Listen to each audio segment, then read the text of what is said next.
Hiya, welcome to Bad Influence, the place where you can always see the latest and best hardware and software like this. The most powerful, most expensive, noisiest computer we've ever had in the studio. A computer capable of graphics like these.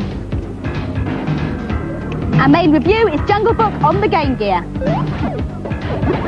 And I'll be reporting from the first ever virtual reality arena, The Other Side. But first, a new piece of software that the bosses of Euro Disney could have done with. It's a do-it-yourself amusement park kit. Now the idea is you start off with an empty field and you have to use that site to build the most profitable theme park in the world. So we go to this panel of icons at the side here and choose the ride icon. Click on that, get all the choices. There are loads to choose from: plane flyer, race car ride, merry-go-round. That's a good one. That's a teacup ride, so I'm going to choose that. That's one of my favourites. And you just place it where you want it. And then you have to place the entrance and the exit so that people can come to and from it easily. Now, up here there's another empty space. And here I'm going to put a shop. So I'll go to the panel of icons again, choose the shops, get Mr. Wimpy Ices, Big Time Fries, Balloon World. That sounds good. They can all have balloons, that can make them happy. Click that there and there it is. So far, so simple, but actually it does get quite complicated. I'll take you on a tour of the park and show you. If we go up here, I'll show you my fantastic roller coaster, which was in fact working earlier on, but it broke down and I put this maintenance man in the corner here on to fix it, but he's just spent so long having his tea break that it's still broken down. Can't get the staff when you're running a theme park. Over here, this is my haunted house. That's going quite nicely. The punters are queuing up madly, but one of the best things about the game is that all the people have a mind of their own, and there's sort of a knock-on effect. For example, if you don't maintain your park properly, hordes of bikers will turn up, vandalise your rides and beat up your punters.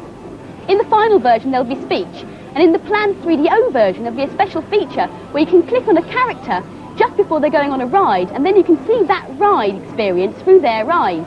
This is a graphical mock-up of the roller coaster. Theme park is definitely one to look out for. Potions! I've been developing potions to help with the cheats. Now today's first cheat is absolutely amazing, but it's very long. So, I'm going to use the potion N Fast to help me get through it quickly enough. Oh. It's for Ayrton Senna's Monaco Grand Prix 2 on the Mega Drive. It lets you turn a car into a bike. Here goes.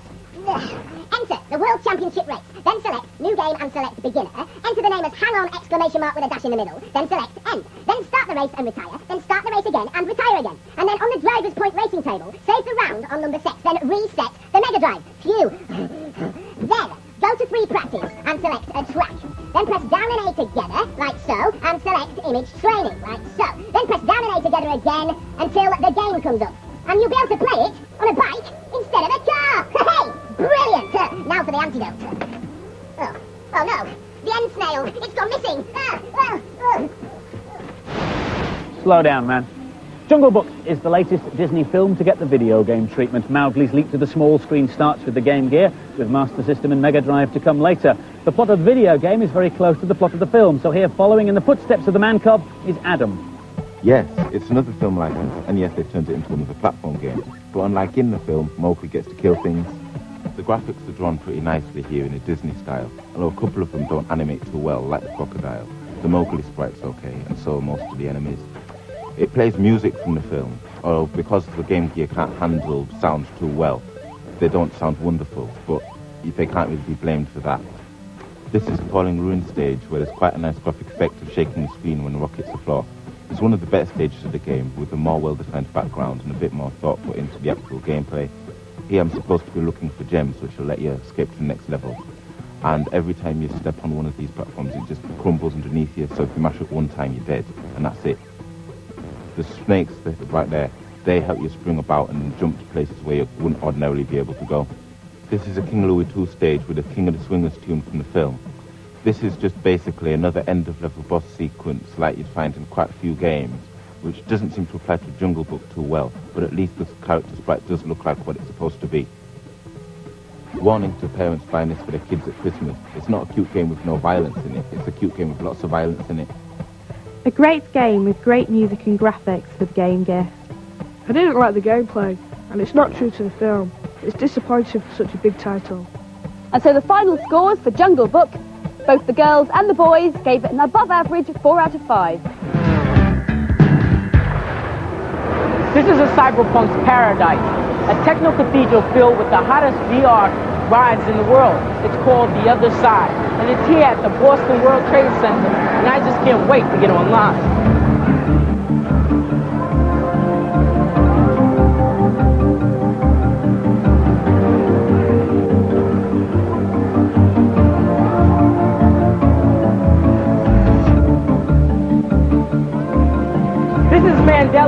Using blue screen and computers together, I can actually be part of the game. The computer can tell where the edge of my body is on the screen. So where the images meet, I can interact with the picture and create new games. Neat. Hit the on start. Power up. Engage. Brace yourself. This is the public debut of this experience called Freedom 6. I'm in a motion-based theater, and I'm pursuing an intruder through a city of the future. Brace yourself.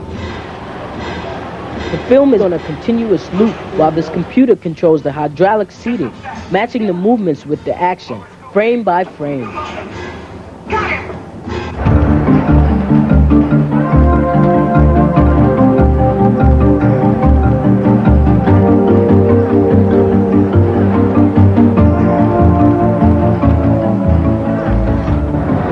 This ride takes all the ingredients of other simulators and adds an extra ingredient, G-Force, to make the experience as realistic as possible. Inside, I'm going to be driving an Indy car, which is a very fast racer. See you later.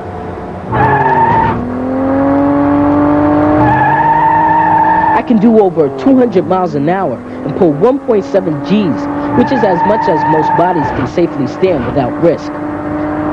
The wheel is very sensitive. I've seen so many varieties of reality today, I don't even know if this is really me. The confused Z Right in Boston. The Other Side's now in mothballs until the spring, when it's touring the States. Now for this week's news and previews. Watch out for 620,000 tons of meteors as you take the controls of Stardust for the Amiga. In this cosmic shoot-'em-up, you pilot an intergalactic spaceship in your attempt to save the galaxy. It's a kind of 90s version of the classic arcade game Asteroids, brought right up to date. Available from a space station near you in December. In keeping with this week's weather, here's a first look at Winter Olympics. It features 10 sports and up to 4 players can play in turns. In the Mega Drive version, there are 2 head-to-heads where you can speed skate or ski slalom on the same screen. All versions are out next month before the real thing starts at Lillehammer in Norway in February. Skyblazer for the SNES is due out early next year. This is an early version of the game which stars Sky, a young warrior whose true love has been kidnapped by an unspeakable entity from the netherworld. You'll have spotted by now that it's a platform beat-em-up, and our hero Sky picks up new skills every couple of levels. More future fun with Cyber Race out of the PC next month. Players lock joysticks with underground racing gangs and tear across planet surfaces, dodging obstacles and fire from other ships. With a huge adventure subplot, sample speech, tons of ship upgrades, this will be a biggie. Oh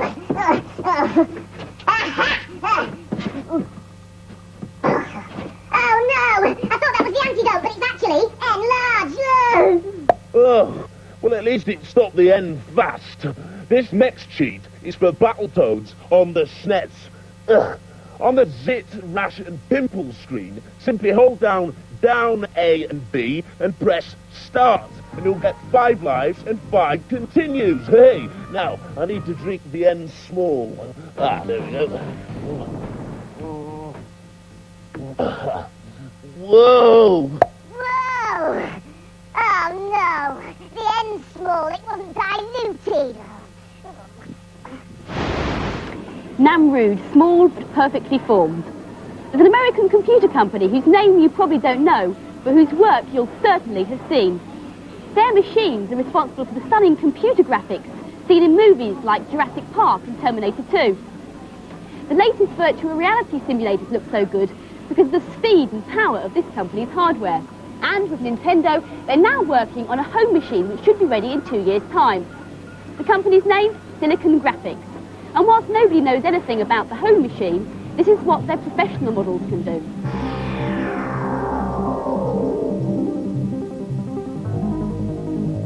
All these images were produced on one of their most powerful workstations, the funkily named Onyx Reality Engine 2.